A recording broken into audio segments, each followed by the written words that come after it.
Ndugu zangu, kwa Waislamu na wasalimia assalamu alaikum wa rahmatullahi ta'ala wa barakatuh. Kwa Kristo tumsifu Yesu Kristo. Bwana Yesu asifiwe. Na kwa Tanzania wote, habari za saizi. Leo nimekuja tena tuzungumze kwa pamoja. Nimeona ni muhimu sana tuzungumze tena baada ya kuwa nimezungumza mara ya kwanza kwenye ile hotuba yangu tarehe 24 mwezi wa 5 2025. Leo nataka kuzungumza nanyi tena. Kwanza nitaanza na neno la Mungu kutoka kwenye kitabu cha Mithali ambacho kimeandikwa na Mfalme Suleiman bin Daud, au Wakristo tunamuita Mfalme Suleiman. Kwenye kitabu chake cha Mithali sura ya 14 kuanzia mstari wa 34 inasema, haki huinua taifa, bali dhambi ni aibu kwa watu wote. Haki huinua taifa, bali dhambi ni aibu kwa watu wote. Nilipoongea nanyi tarehe 24 mwezi wa 5, nilipoanza hoja ya utekaji uliokuwa umezidi katika nchi, nilitoa takwimu iliyotoka TLS, Tanzania Law Society, ya watu waliokuwa wametekwa au kupotea, wengine kupatikana, wengine kuokotwa wamekufa. Na sasa ni almost miezi 5 baadaye, utekaji umeendelea, umekuwa wa kutisha sasa. Sasa sio utekaji tena, umekuwa uchukuaji au uvunaji. Imekuwa sasa ni kama mtu anavyochukua kuku kwenye banda la kuku, wakati wowote, saa yoyote, kwa namna yoyote. Mtu yoyote sasa anachukuliwa, si mwanafunzi, sio winga wa Kariakoo, sio padri, sio shehe, sio balozi. Mtu yoyote anaweza kuchukuliwa. Kwa hiyo utekaji umekuwa wa kutisha sana. Na mpaka sasa hivi, wakati nazungumza na nyie mara ya kwanza, nilisema wakati ule kulikuwa na watu 84 wale ambao walikuwa kwenye orodha ya watu wa TLS. Tangu wakati ule sasa hivi ni watu wengi, ambao zaidi ya 108 hivi, ambao ama wametekwa wakapatikana, ama wengine hawajapatikana kabisa. Na kauli zinazotoka kuhusu watu wanaotekwa ni kauli nyepesi sana kuzisikiliza. Ni kauli nyepesi ukilinganisha na uzito wa uhai wa mtu. Ndugu zangu, naomba tukubaliane, uhai ni zawadi ambayo Mwenyezi Mungu anatupa, na hakuna mtu mwenye mamlaka ya kupoka uhai wa mtu, hayupo.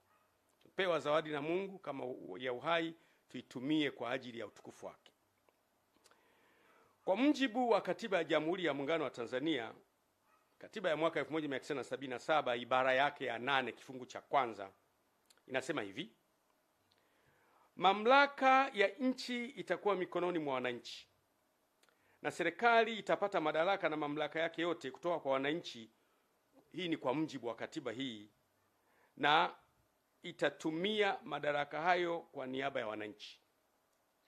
Lakini ibara ya 8(1)(a) inasema, mamlaka na madaraka ya serikali ya Jamhuri ya Muungano yatatokana na wananchi, na serikali itapata madaraka yake kutoka kwa wananchi kwa mujibu wa katiba. Tunaona kumbe serikali inapata madaraka kutoka kwa wananchi. Maana yake kisima cha madaraka, the oasis of authority and power in the country, kinatoka kwa wananchi. Sasa kama wananchi hawa wanatekwa, ambao ndio chanzo cha mamlaka, maana yake ni hatari sana. Ndugu zangu, utekaji haukubaliki. Baada ya miezi 5 kuwa nimezungumza kuhusu sikubaliani na utekaji, narudia tena mara nyingine kwa nguvu kubwa kabisa, sikubaliani na utekaji. Kesho kutwa, wiki ijayo, sikubaliani na utekaji na kutoweka kwa watu bila utaratibu. Ndugu zangu, wananchi ndio wenye nchi. Narudia tena, wananchi ndio wenye nchi. Na ndio maana hata neno lenyewe wananchi ni wana wa nchi, ndio wenye nchi. Usipowasikiliza wananchi, utafika wakati utapoteza nafasi ya kuwasikiliza. If you don't listen to them now, time comes you won't be able to listen to them. Usipowasikiliza wananchi leo, wakati unafika hutapata nafasi ya kuwasikiliza. Lakini pia usipowasikiliza wananchi leo, unaweza kupoteza nafasi kabisa ya kuwasikiliza kipindi utakachowahitaji wakusikie.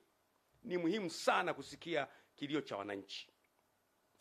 Matokeo ya kutokusikiliza kelele za wananchi inaleta machafuko na migawanyiko siku zijazo.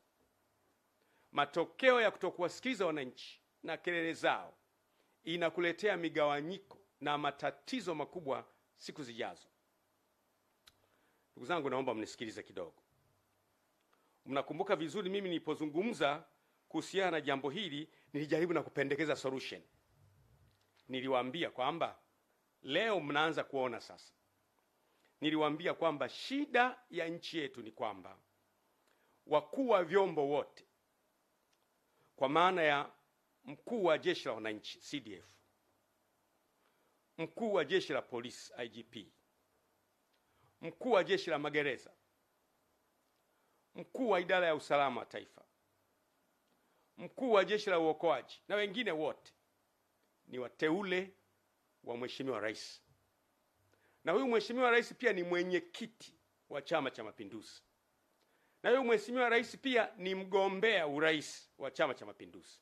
Unaweza kuona mtiririko huo kwamba aliyewateua ni rais wa nchi, lakini huyo rais wa nchi pia ni mwenyekiti wa chama, lakini pia huyo rais wa nchi pia ni mgombea urais. Kwa hiyo kwa katiba ya Jamhuri ya Muungano wa Tanzania, of course, unapoteuliwa unatakiwa kutimiza kazi zako sawa na mujibu wa katiba. Lakini ni nani ambaye anaweza kupambana aliyemteua? Kwa kawaida, hata ningekuwa mimi, ungependa yule mtu aliyekuteua uishi naye vizuri, utumikie nchi, lakini kwa wakati huo huo na umsikilize. Kwa hiyo vyombo vyetu, nina hakika kabisa 100%, tangu place yangu ya kwanza nilivyosema kwamba vyombo vyetu viwe na ulinzi ili wawe na uwezo wa kusema hapana kwenye baadhi ya mambo ambayo hayaendi sawa sawa. Nikupe mfano mzuri. Huwezi kuniambia eti polisi hawafahamu kabisa kuhusu utekaji. Huwezi kuniambia hivyo. Huwezi kuniambia idara ya usalama wa taifa hatujui kabisa kuhusu utekaji. Huwezi kuniambia hivyo.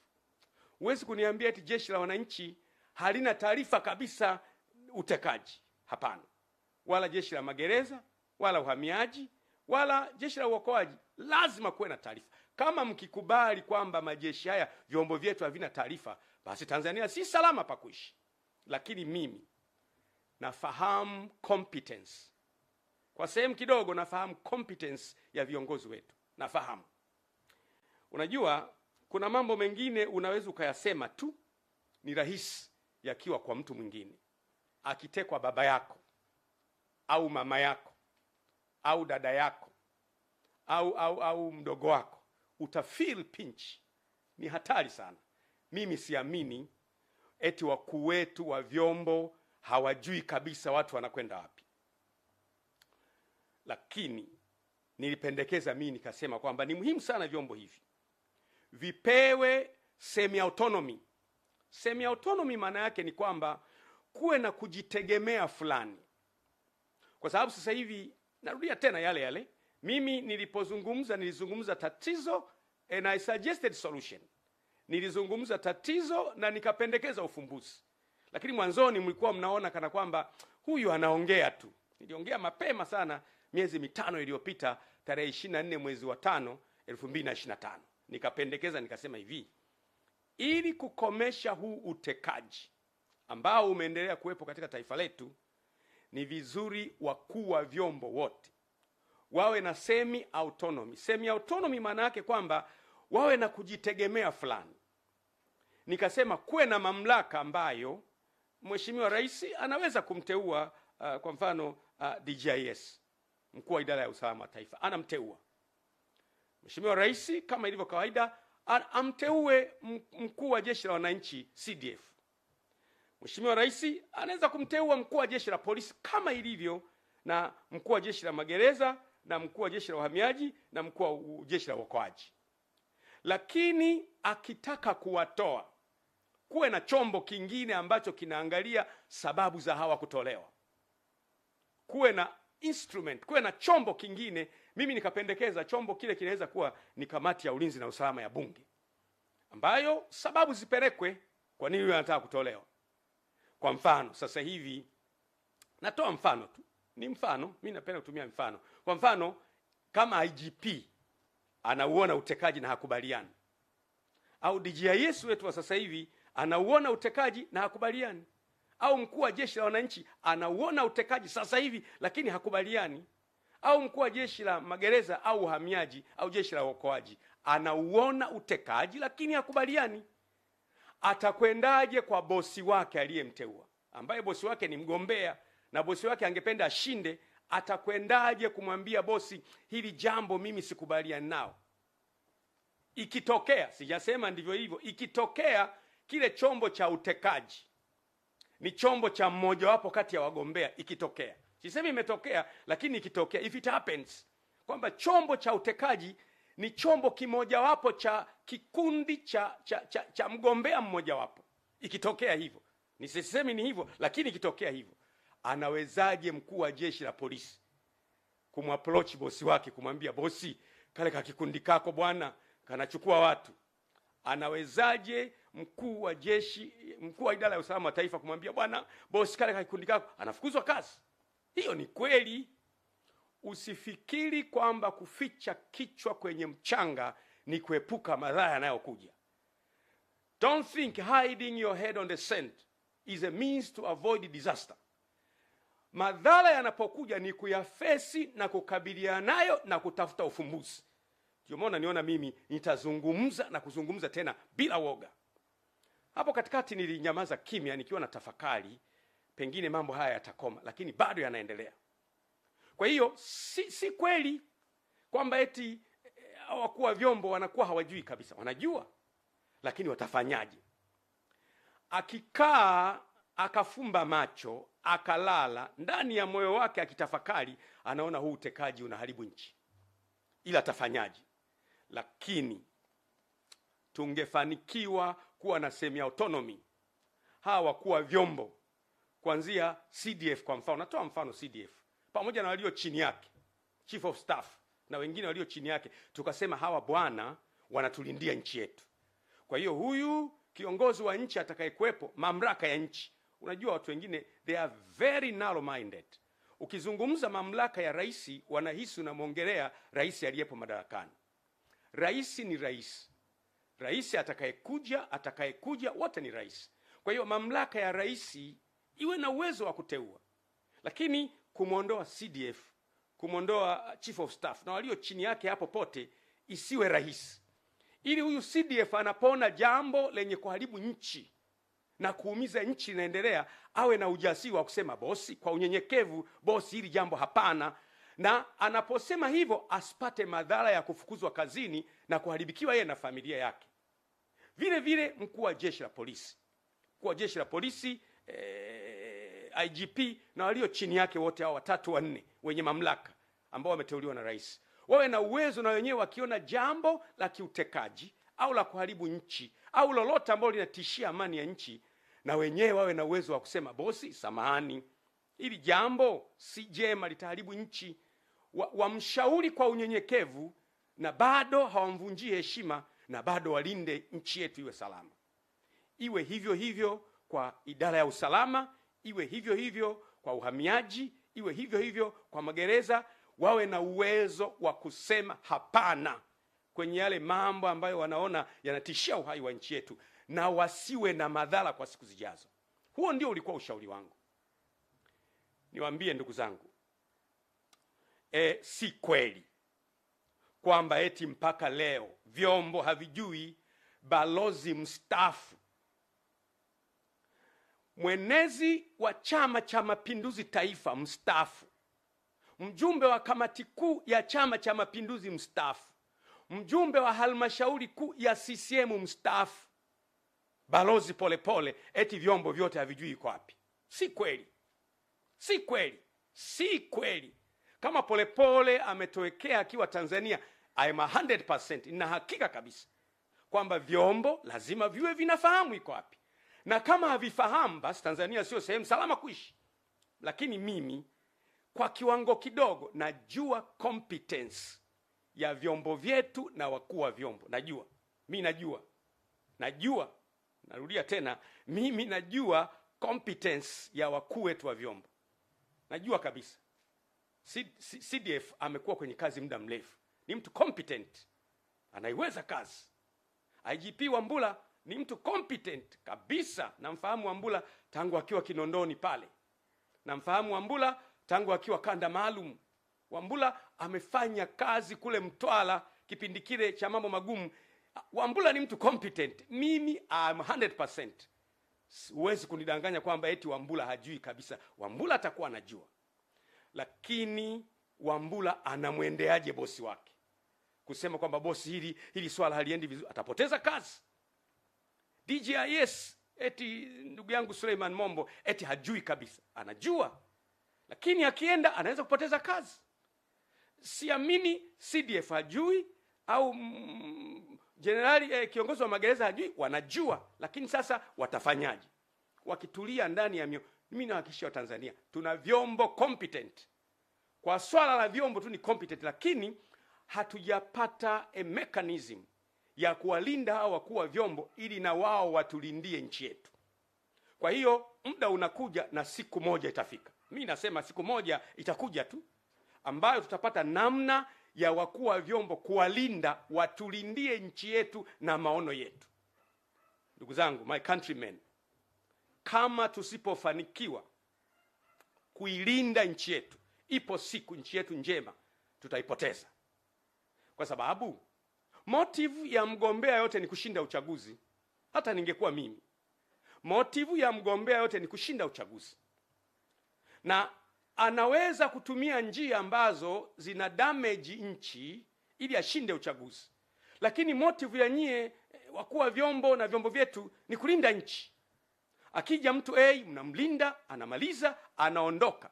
Anaingia kwa mujibu wa katiba, mnamlinda, anaondoka. Ndio wajibu wenu. Lakini itakapofika wakati tukaona aibu kusema juu ya mambo yanayohatarisha taifa, kuna siku tutakuwa na wakati mgumu sana. Ndugu zangu, ninyi wakuu wa vyombo ni binadamu. Niruhusini niongee na nyie. Si nyie mnayoendesha ya mambo ya utekaji, si nyie. Wala sio vyombo vyenu.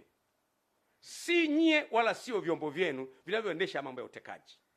Lakini siku zijazo hamtaepuka kabisa kutamkwa mkiungamanishwa na matukio haya yaliyotokea wakati wa utawala wenu. Kwa mfano, watu watasema mwaka ule kipindi kile ambacho DJIS alikuwa fulani, miaka ile ambacho CDF alikuwa fulani, miaka ile ambacho mkuu wa jeshi wa polisi alikuwa fulani, miaka ile ambayo mkuu wa jeshi la magereza alikuwa fulani, miaka ile ambayo mkuu wa uhamiaji alikuwa fulani na mkuu wa jeshi alikuwa fulani, ndiyo miaka ile ambayo watu walitekwa sana. Hamwezi kukana kwamba si ninyi, lakini miaka ijayo historia itawarekodi kwamba ninyi mlipokuwa wakuu wa vyombo mambo haya yalitokea. Mimi naongea na nyie moja kwa moja kama mtumishi wa Mungu. Na ukiniona naongea hivi kwenye nyakati ambazo ni za hatari kama hivi, nyakati ambazo balozi anatoweka, hakuna neno lolote kutoka serikalini kwamba mstaafu wao ametoweka. Hakuna. Watu wamekwenda mahakamani, ruling ya mahakamani na yenyewe inasema kwamba na wenyewe hawajui, mahakama hawajui. Kwa hiyo huwezi kumpata popote. Ukiniona mimi nazungumza kwa uchungu kabisa. Nchi ni yetu sote.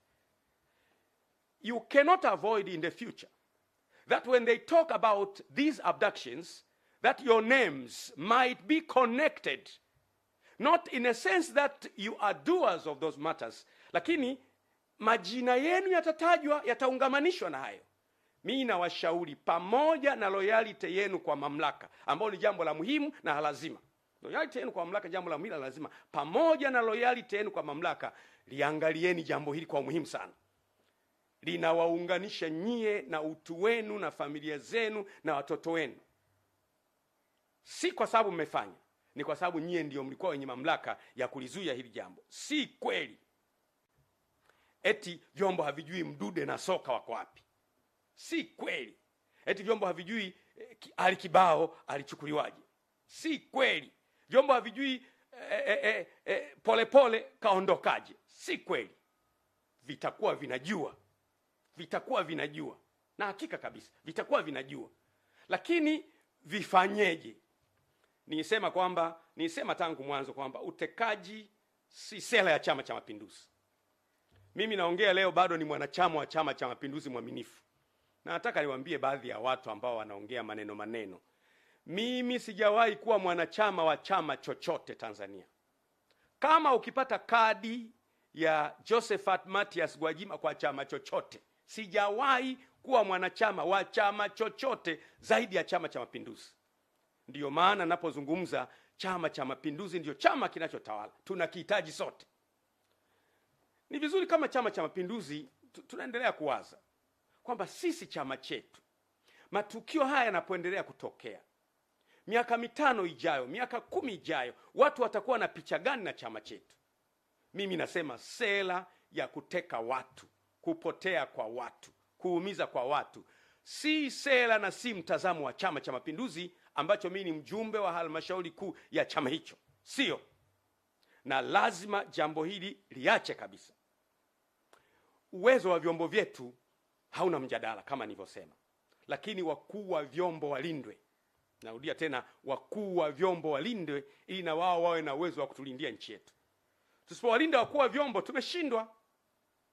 Angalia historia ya nchi yetu. Tumefanya kazi vizuri sana kwenye operation nyingi za kimataifa. Nakumbuka kule Kongo, Sudan, Somalia, Lebanon, Afrika ya Kati mpaka Komoro. Vyombo vyetu vimefanya kazi. Haiwezekani mpaka mgogoro wa kule Kibiti ambao ulikuwa umetishia tulisolve. Leo vyombo haviwezi kusolve shida ya kutekwa watu. No. Haiwezekani. There must be a problem. Na problem mimi naendelea kuisingle out. Problem ni siasa. Msitufuate sisi wanasiasa sana. Politicians are out to win election. Politicians are there today and they are not there tomorrow. Wanasiasa wapo leo kwenye hizo nafasi na kesho hawapo. Ninyi mtakuwepo kwa sababu ya taaluma zenu. Simameni, stand up. Stand for our country. Nchi yetu ni watoto wenu. Nchi yetu ni wajukuu wenu. Nchi yetu ni mama mdogo, mama mkubwa, shangazi. Wanadamu wote ni ndugu. Narudia tena, wanadamu wote ni ndugu. We are all from the same family. Pengine kwa sababu ya muda mwingi umepita tunasahau, lakini asili yetu wote ni kutoka kwa Adam na Eva. Sisi wanadamu wote ni ndugu. Akitekwa mama itakuuma sana. Akitekwa dada itakuuma sana. Akitekwa mwanao itakuuma sana. Leo haikuumi kwa sababu unahisi hao si ndugu zako.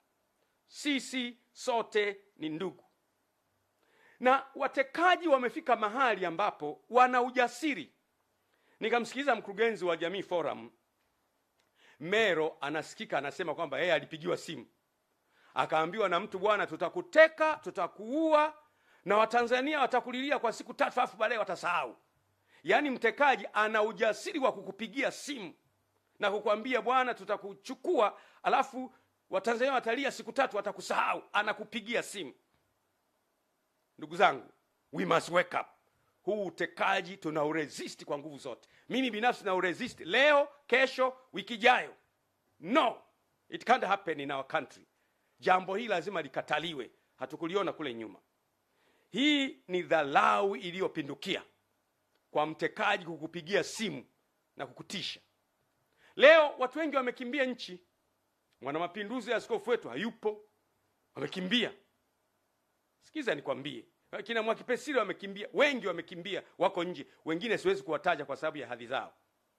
Maaskofu wa madhehebu makubwa kabisa wamekimbia nchi kwa sababu tu ya kusema sema. Sikiza niwaambie. At least mimi ni kiongozi wa taasisi. Unapokuwa kiongozi, watu wote hawawezi kukubaliana na wewe. Hata kwenye taasisi zetu za kimungu kabisa, ni kanisani au ni msikitini, si watu wote watakubaliana na wewe, na pamoja na kwamba ni waumini wako, wakukusema sema wapo. Wengine watakusema kwa sababu za uongo, zitakuuma. Kama kiongozi lazima uwe na courage ya kumeza hayo maneno. Ukiwaua wote utamtawala nani? Ukiwateka wote utamtawala nani? Itakuwaje baada ya hapo? Unaweza kuwateka ukashinda uchaguzi. Baada ya kushinda uchaguzi, kila uliyemteka ana mdogo wake, ana mjomba wake, ana shangazi yake, ana kaka yake, ana ndugu yake. Baadaye nchi itakuwa kwenye uchungu ambayo itakuwa ni ngumu sana kuiganga. Amkeni. Nasema tena, this is a last wake up call. Hii ni kengele ya mwisho ya kuamsha kwamba amkeni, tutapoteza nchi. Kataa utekaji, disappearance of persons. Kwa mimi siamini kabisa kama kwa vyombo havifahamu, lakini vyombo tangu mwanzo nimesema sio vyombo, lakini kuna kakitu fulani ambako huwezi kugusa. Kwa sababu kuna watu wengine wanapotekwa wanakuja wanaelezea. Kwa mfano, kuna huyo bwana aliyetekwa, yule Satifa nafikiri, ambaye alipelekwa anasema mpaka Katavi, kapigwa risasi, akaachwa kule mahali.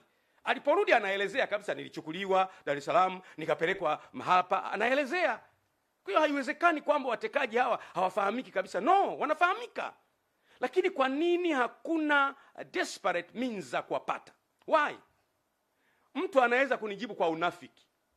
Akanijibu asema, wewe Gwajima bwana, hawa watekaji unasema wanafahamika, basi tuambie ni kina nani? Ndugu yangu, Mo alitekwa pale Korosham wakati ule. Mimi nilipiga kelele, rudisha Mo. Kama unabisha, nenda kwenye YouTube. Nilisema mrudisheni Mo. Na wakati ule rais alikuwa Magufuli, whether yeyote, utekaji haukubaliki anytime. Wakati kina Roma Mkatoliki wanatekwa, mimi nilipiga kelele. Wakati utekaji ulikuwa umeshamili, nilipiga kelele. Tangu wakati wa Magufuli na wakati huu sikubali utekaji. Kwa mambo mema ambayo mtu anafanya anatakiwa asifiwe, kwa mambo maovu anayofanya anatakiwa akemee bila kujali yeye ni nani. Tanzania ni yetu sote. It does not belong to a single entity. It belongs to all of us. Tanzania ni yetu sote, si mali ya mtu mmoja, ni mali ya Watanzania wote. Siasa huja na kuondoka, na wanasiasa huja na kuondoka, lakini Tanzania inadumu vizazi hadi vizazi. Lazima tuilinde nchi yetu. Ndiyo maana mimi nasema kabisa, kuna kikundi kanakoshughulika na utekaji. Sio vyombo. Mimi na hakika si vyombo. Kuna kikundi kanakoshughulika na utekaji. Na ninapoongea sasa hivi kikundi haka kanakasirika kweli. Huyu Gwajima mbona hajatekwa yeye? Huyu Gwajima, unasikia huyu kaondoka, yule kaondoka. Watu wanakwisha nchi na tuko kimya. Msiba ukiwa kwa jirani yako, utakuwa na ujasiri wa kwenda kuandika kwenye daftari na changia. Siku utakapopatwa na msiba, huwezi fungua macho yako. Wake up. What is happening on your neighbor, it will soon happen in your house. Kinachotokea kwa jirani yako kitatokea kwako. Ni muhimu sana. Kwa hiyo mimi nasema kabisa, narudia tena, nielewe emphasis yangu. Mimi I speak a problem and I suggest a solution. Ili shida hii ishe, lazima vyombo viwe na kujitegemea fulani. Utafika wakati watu watakuwa very bitter, wanakuwa na uchungu. Kunakuwa na mkusanyiko wa watu mbalimbali ambao wana uchungu kwa sababu ya A, B, C, D. Mkusanyiko wa watu pamoja ni ngumu sana kuwatibu. Kumbuka, kila kinachoanza huwa kina mwisho wake. Anything that begins has an end. Kuna siku utekaji utakoma, na utakoma soon. Mimi na hakika kabisa. Mungu aliyeumba wanadamu hawezi kuruhusu mwanadamu unakuja unachukuliwa kwenye nyumba tu kama jogoo, unachukuliwa kwenye nyumba kama kondoo, unapigwa, alafu asubuhi watu wanao michirizi ya damu hiyo, Balozi Polepole kaondoka. Alafu unafuatilia wapi? Mahakama haijui, polisi hawajui, kila mtu hajui amekwenda wapi, nobody knows. Jamani, haiwezi kuwa nchi. Na mimi mambo haya siyakubali kabisa. Ni mwanachama wa CCM na nitaendelea kuwa mwanachama wa CCM, na naamini kuna wanachama wengi wa CCM wenzangu ambao hawakubali utekaji. Kama unakubali ni wewe, lakini mimi no, sikubaliani na utekaji. Kwa hiyo ni lazima wakuu wetu wa vyombo na wasaidizi wao walindwe, ili na wao wawe na uwezo wa kutulindia nchi yetu. Yeyote yule akiingia kwenye target, watamuona, watakuwa na ujasiri wa kusema wewe hapana bwana, acha. Na wakisema hapana, haitawaletea madhara. Simaanishi kwamba wakuu wetu wa vyombo ni waoga, no. Na mimi ni binadamu, mtu aliyeniteua nikiona anafanya jambo najua kwamba kuna consequences zake. Nitapata consequences. Na mtu, wewe umelay down maisha yako yote. Umetembea njia ya uongozi kuanzia kule chini. Umepanda mpaka kule juu. Leo uje upewe matatizo pale juu. Unashindwa. Mwanadamu ameumbwa na haya. Kwa hiyo nashauri mno, nashauri sana, na hili jambo itakuwa ndio tiba permanent ya utekaji na mambo mengine yanayohusiana na utekaji.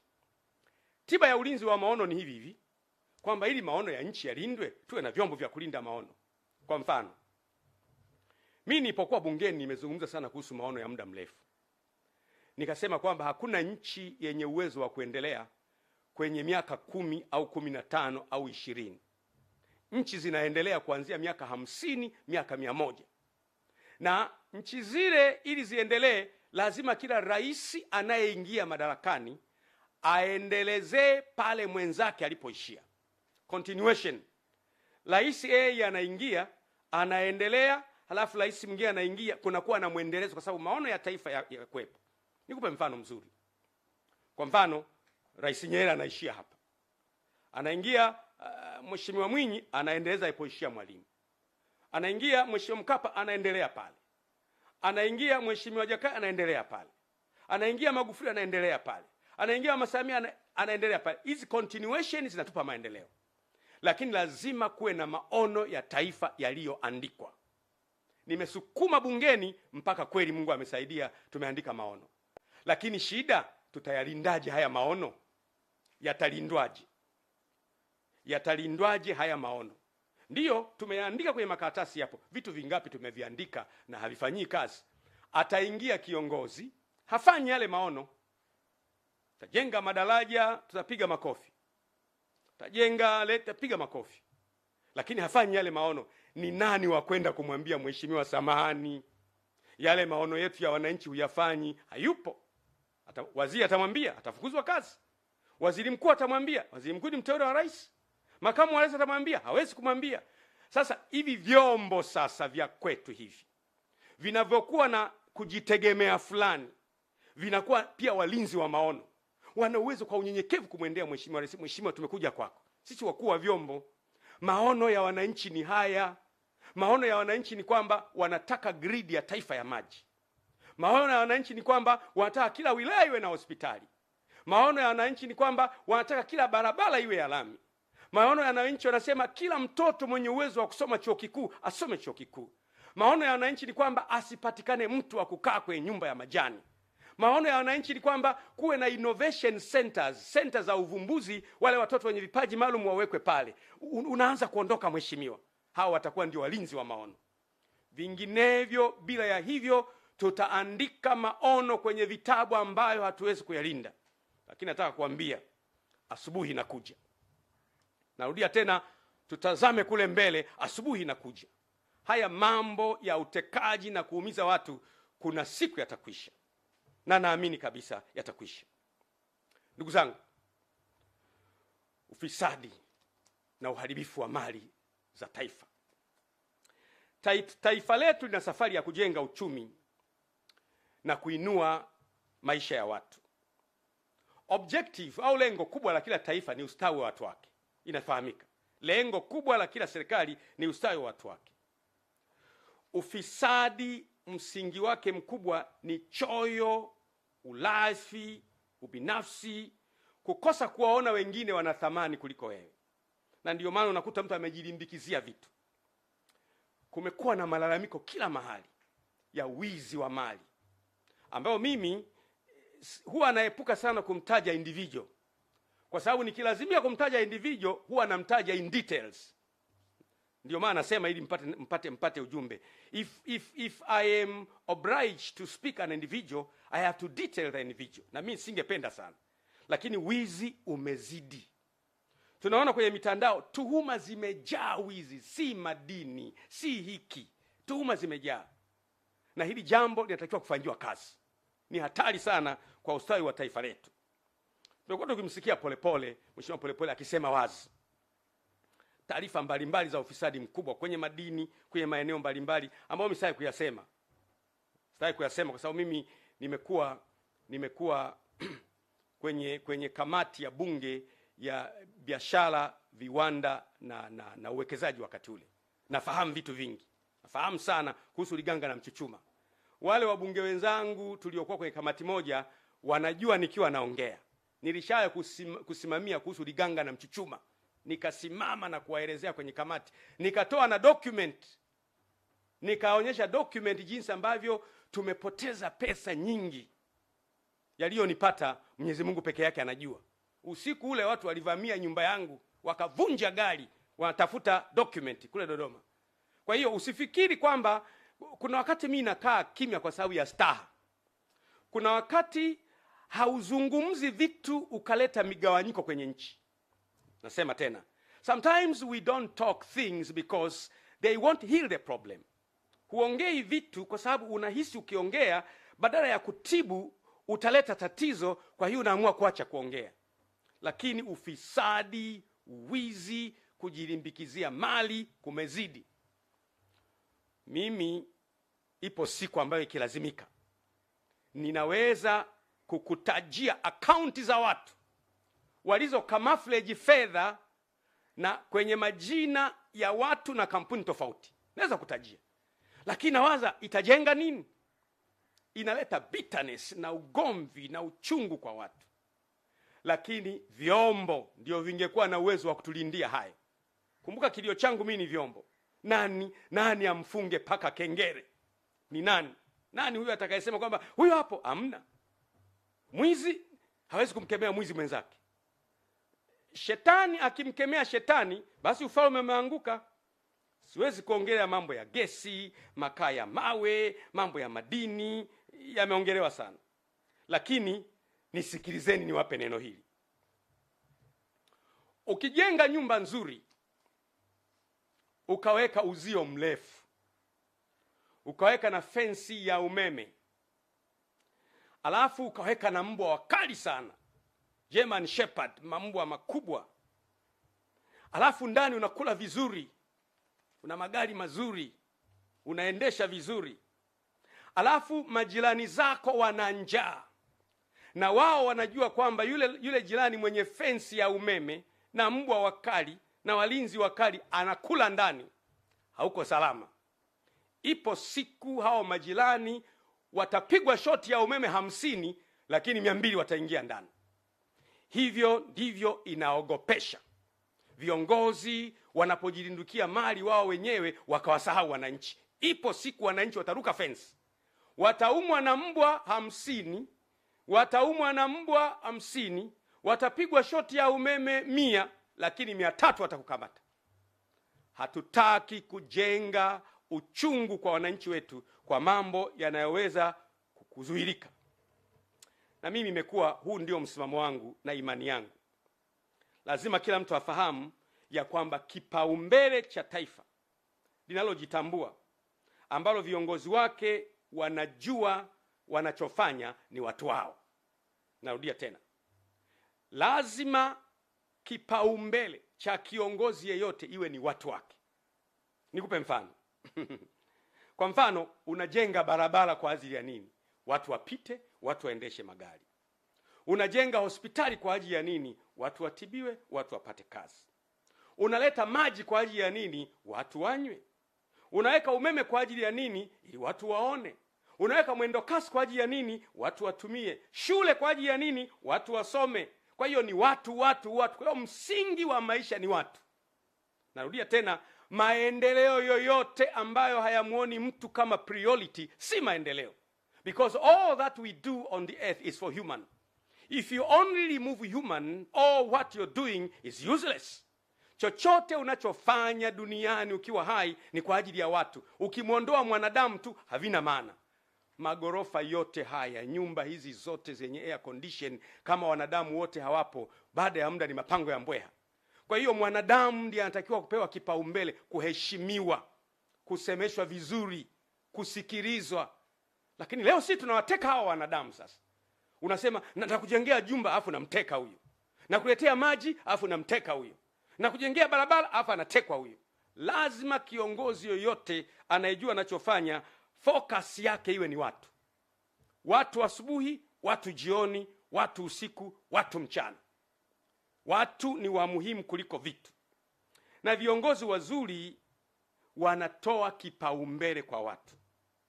Ndugu zangu, ukiona giza limekuwa zito sana, ujue asubuhi inakaribia.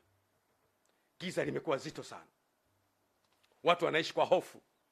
Mimi kipindi hiki nimekuwa kimya, watu wananipigia, wanatafuta, mheshimiwa yupo, Gwajima yupo, atakuwa ameshaondoka jamani, atakuwa ameshaondoka naye. Nipo na nipo sana. Nipo sana kwa sababu Mungu amenipa neema ya kuendelea kuwepo.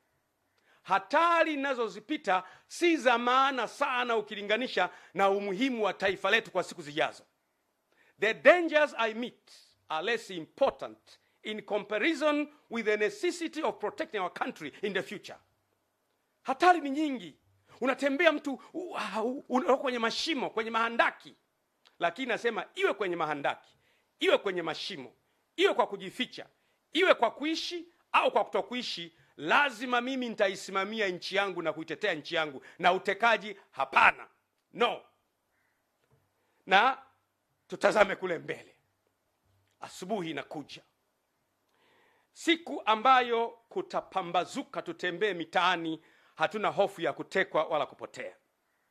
Siku ambayo mtu atakuwa wa thamani kuliko kilomita za barabara ya lami au ya zege.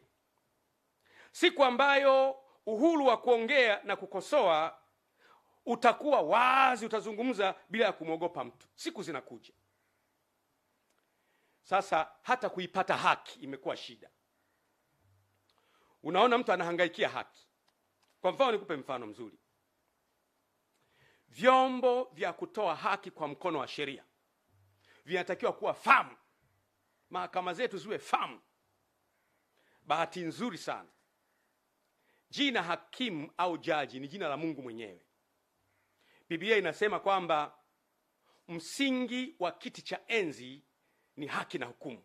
Maandiko yanasema hivyo. Msingi wa kiti cha enzi cha Mungu ni haki na hukumu.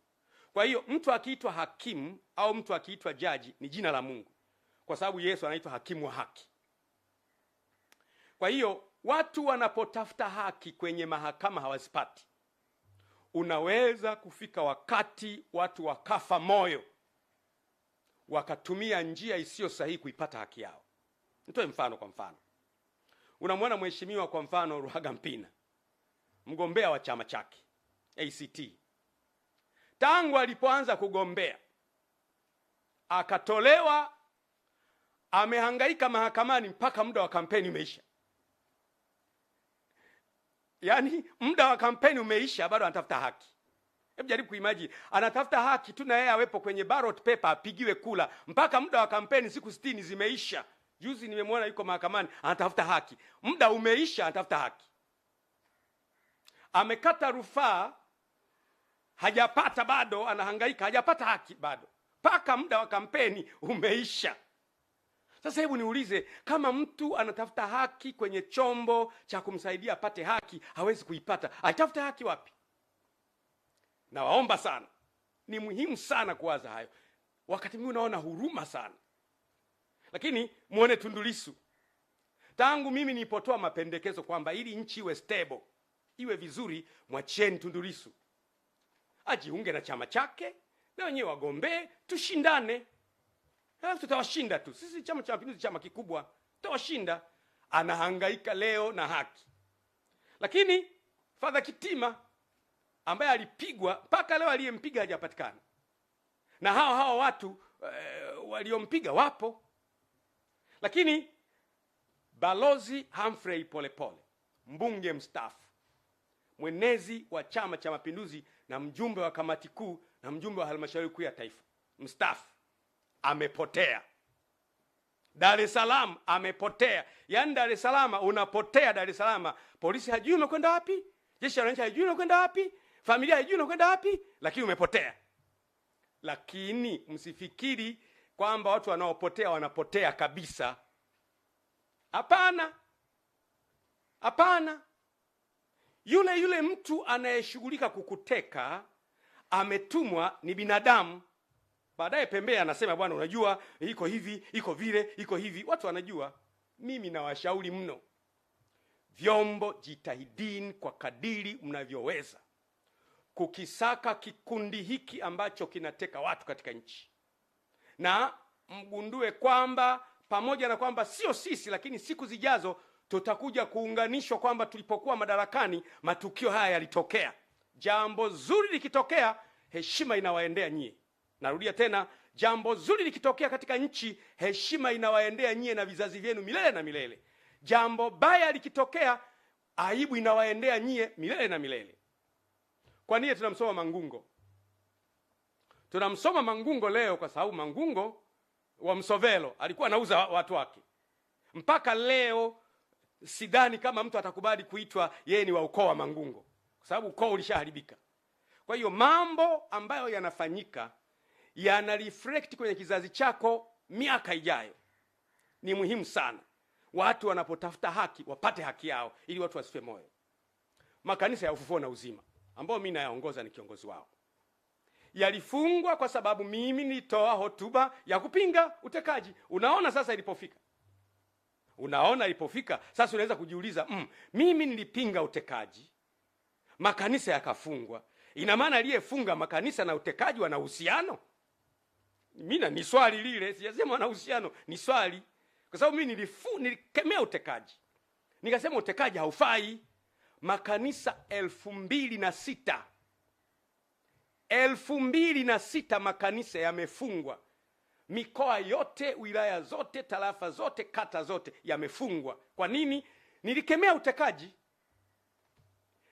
Sasa ina maana kuna mchungaji kiongozi 2006 sasa hivi wako mitaani, hawezi kuongoza ibada. Kuna maaskofu wetu 32 hawezi kuongoza ibada. Kuna waumini 3 na laki kadhaa hawezi kwenda kwenye ibada. Wanawaza nini hawa watu? Tumeamua sasa, basi wamefunga, tutumie njia ya kutafuta haki kwenye vyombo vya haki. Hatujapata mpaka leo. Mpaka nikiwa naongea leo, hakuna muumini wa makanisa yetu, kanisa halijafunguliwa mpaka leo. Kwa nini? Umekemea utekaji. Narudia tena, funga milele. Utekaji haukubaliki. Narudia tena, funga kanisa mpaka Yesu arudi. Utekaji haukubaliki. Hatutakubali mtu atekwe, awe Muislamu awe Mkristo. Kule Zanzibar wanaendelea vizuri. Zanzibar kule si wamefanyaje? Wenyewe wako kwenye uchaguzi, wanaendelea vizuri. Wapinzani wanaendelea na wengine wanaendelea. Huku kumekuwa na shida. Kwa hiyo mimi kabisa nasema waziwazi kwamba makanisa hayajafunguliwa mpaka leo. Tuko kwenye vyombo vya haki kwa muda wa miezi 5, haki haijapatikana bado. Waumini wako wanazagaa 3 wako mtaani, wananiuliza tufanyeje? Unategemea nini? Mahala ambapo mtu anaonewa, anatumia chombo cha haki kuipata haki, hawezi kuipata kwa wakati, unategemea huyu mtu atafanya nini? Kwa hiyo ninaomba sana vyombo vya haki viweze kufikiri na kuona namna ya kutoa haki ili watu wasife moyo. Ni muhimu sana sana sana. Watekaji wanaweza kufikiri wako salama. Mimi ni muumini wa Biblia. Kwenye kitabu cha Ufunuo sura ya 13 mstari wa 10 inasema hivi: mtu akichukua mateka atachukuliwa mateka, na mtu akiua kwa upanga atauawa kwa upanga. Mambo ambayo mnayafanya kwa watu gizani, mambo yale miaka ijayo Mungu ataruhusu wafanyiwe watoto wenu mchana kweupe. Mwanzo sura ya 9 mstari wa 6 inasema, yeye atakayemwaga damu ya mwanadamu, damu yake huyo naye itamwagwa na mwanadamu, maana kwa sura yangu nilimuumba mwanadamu. Nchi inapoanza kumwaga damu za watu wasio na hatia, wewe Waislamu, wewe Wakristo, wewe hawana dini, nchi inaingia kwenye laana. Kwa hiyo ni muhimu sana kujaribu kuepuka jambo hili. Wale Wakristo wa Biblia mtafahamu vizuri. Bwana Yesu alipokamatwa, kama unavyojua Bwana Yesu alikuwa na wanafunzi 12. Alipokamatwa, mwanafunzi wake mmoja anaitwa Petro akachukua upanga akamfyeka mkamataji. Lengo lake lilikuwa zuri, wanamkamata bwana wangu ni wafyeke na wao. Bwana Yesu akamwambia Petro, ulichokifanya ni kizuri. Unanitetea mimi na kuniondoa kwenye tatizo kwa kutumia upanga, lakini mimi nakupenda. Ile Mathayo 26 mstari wa 52, Yesu akamwambia, rudisha upanga wako mahali pake, maana wowote waushikao upanga wataangamia kwa huo. Maana yake anayeua kwa panga naye atakatwa panga. Na habari kwa nyie watekaji, acheni. Na wale mliowateka waachieni, mwachieni polepole. Release polepole, mwachieni polepole. Kama hayupo mtuambie. Waachieni wengine ambao mmewateka, waachieni. Mtaifanya nchi iwe mahala pabaya. Niwape mfano wa mwisho afu namalizia. Ukiona kwa mfano jumla ya watu wote waliotekwa na ndugu zao na rafiki zao na majirani zao na sympathizers wao wanaona huruma. Jumla ya watu wote wanaomwonea huruma Tundu Lissu kama yeye, kwa sababu wapo wana CCM kama sisi tunamwonea huruma, kwa sababu mtu anapokuwa na brain ni asset kwa taifa. Kuna baadhi ya vitu ambavyo tunaacha vyama, tunatumia ubongo wa mtu kwa ajili ya kujenga taifa. Kwa hiyo kuna watu wanamhurumia Tundu Lissu, wengi wapo na wenyewe. Kuna watu wanamhurumia Luhagampina, jamani Luhagampina amezuiwa, wapo na wenyewe wengi. Kuna watu wanamhurumia Heche mwenyekiti ambaye anakwenda kwenye msiba wa kumzika Raila Odinga, amezuiwa pale. Leo yuko kwenye matatizo, hatujui yuko wapi. Unaona mambo yanavyokwenda. Kuna watu wanahurumia makanisa ya Ufufuo na Uzima amefungwa jamani. Mkusanyiko wa watu hawa wote, kuna mawinga wanalalamika. Kuna mkusanyiko hawa wote wanapotima kwa pamoja, nchi inakuwa haiko salama. Tunatakiwa tujifunze kuepuka kuignite moto mahala ambapo tunaweza kuzima moto. Niwatie moyo ndugu zangu wananchi. Mungu hachelewi. Mungu hachelewi kuitimiza ahadi yake. Utekaji umezidi, maisha ya watu yanaharibika, na Mungu atajibu. Maneno yangu haya ni ya thamani sana, hasa kwa muda ambao nayazungumza. Kwa muda huu hakuna mtu anaweza kuzungumza na yuko nchini. Mimi niko nchini. Niko hapa kwenye nchi. Wengine wote wamekimbia. Kwa nini? Na napozungumza wanaanza, jamani kwa juma atakuwepo. Sikiliza niwaambie. Bwana asipoilinda nyumba, wao walindao wakesha bure. Na Bwana asipoujenga mji, wao wanaojenga wafanye kazi bure. Ulinzi una Mungu. Mungu akitaka uishi utaendelea kuwepo. Na Mungu akitaka kuondoka utaendelea kuwepo. Kuna siku tutaondoka. Mtekaji ataondoka, mimi nitaondoka, mwenye madaraka ataondoka, watoto wetu watabaki vizazi baada ya vizazi. Lazima tuilinde nchi yetu. Mimi nimedhamiria kusimama na wananchi. Mimi ni mwanachama wa Chama cha Mapinduzi aliyechagua kusimama pamoja na wananchi. Narudia tena, I want it to be very clear. Mimi ni mwanachama wa Chama cha Mapinduzi, ni mjumbe wa halmashauri kuu ya Chama cha Mapinduzi ambaye hakubali utekaji, hakubali uonevu, sikubali ufisadi. Nimedhamiria kusimama na kilio cha wananchi na nitasimama nao mpaka mwisho. Na wanachama wenzangu mnielewe kabisa kwamba nimedhamiria kusimama na wananchi mpaka mwisho, mpaka utekaji uishe. Na tazama kule mbele, asubuhi inakuja na Mungu wetu ni mwaminifu, atatimiza ahadi zake. Asanteni sana wananchi. Mungu awabariki. Mungu aibariki Tanzania. Asanteni sana.